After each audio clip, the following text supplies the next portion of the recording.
सोनवत प्रकल्पासाठी पाणी पुरवठा करणाऱ्या पांझरा नदीच्या पाटचारीचे अपूर्ण काम तातडीने पूर्ण करून पिण्याच्या पाण्याचा प्रश्न निर्माण होऊ नये.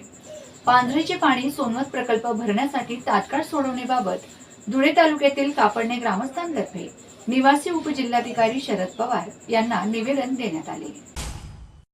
निवेदनात म्हटले आहे की पांझरा नदीवरील सोनवत प्रकल्पासाठी पाणीपुरवठा करणाऱ्या महत्त्वाच्या पाटजारीवर रेल्वे प्रशासनामार्फत खोदकाम करण्यात आले असून संरक्षक भिंती देखील तोडण्यात आल्या आहेत. मात्र आजपर्यंत सदर काम पूर्ण झालेले नाही. याबाबत आपल्या विभागातील संबंधित अधिकारी महाले यांनी शेतकऱ्यांशी दूरध्वनीवर संवाद साधताना रेल्वे प्रशासनाचे काम पूर्ण झाले आहे, तसेच अनेक वेळा पाहणी केली आहे असे सांगितले. परंतु प्रत्यक्ष परिस्थिती पाहता काम अद्याप अपूर्ण असून पाटचारी पूर्ववत झालेली नाही.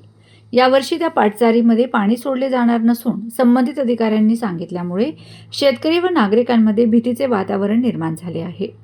सोनवत प्रकल्प भरला नाही तर कापडणे व परिसरातील हजारो नागरिकांच्या पुढील 8 महिन्यांच्या पिण्याच्या पाण्याचा प्रश्न गंभीर होणार आहे. आम्ही कापडणेकर आणि कापडणे परिसर मधून आलेले शेतकरी आम्ही काल संबंधित पाट वर गेलो. पूर्ण पाटचारी संबंधित रेल्वे प्रशासनाने फोडलेली असून जोपर्यंत ती पाटचारी दुरुस्त होत नाही तोपर्यंत पाटचारीमध्ये पाणी टाकत नाही, तोपर्यंत सोनवत प्रकल्प पूर्ण भरत नाही. सोनवत प्रकल्प चारीवरनं कापडणे गावाचा पिण्याचा पाण्याचा प्रश्न मोठा आहे आणि कापडणे परिस्थितीमध्ये आज दुष्काळी परिस्थिती असल्यामुळे कापडणे पाटचारी चालू झाली तरच कापडणे गावाचा पाण्याचा प्रश्न सुटणार आहे. आता रेल्वे प्रशासनाने बेजबाबदारपणाने पाटचारी फोडून नासधूस करून टाकलेले, त्याला सर्वस्वी जबाबदार पाटबंधारे विभाग आहे.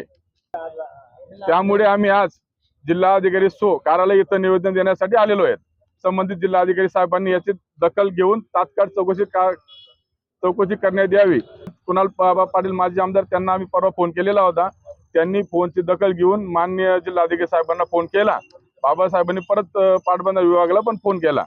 ते म्हणजे करू, पण आम्हाला असं वाटतं की लवकरात लवकर व्हावं आणि लवकरात लवकर पाणी पाटचारीमध्ये सोडण्यात यावं. तेव्हा